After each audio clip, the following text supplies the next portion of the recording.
પાઠ છે શાંતિલાલ કોકરભાઈ ખાણદરની અહીંયા ઊંધિયાનું શાક, પૂરી, દૂધપાક, પછી દાળ ભાત અને બધાય જમવા પધારજો. અમે જમી લીધા પછી વહેલી તકે હાલો બનાવી ગયો.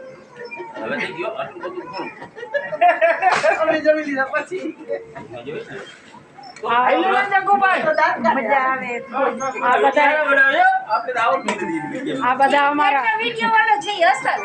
આ બધા અમારા માણસો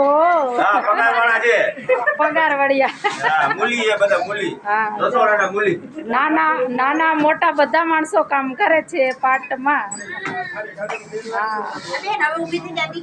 આ અમારા ભાઈઓ કુટુંબ. ઓલી દાળ છે પુત્ર પી લે આવી ગયો છે.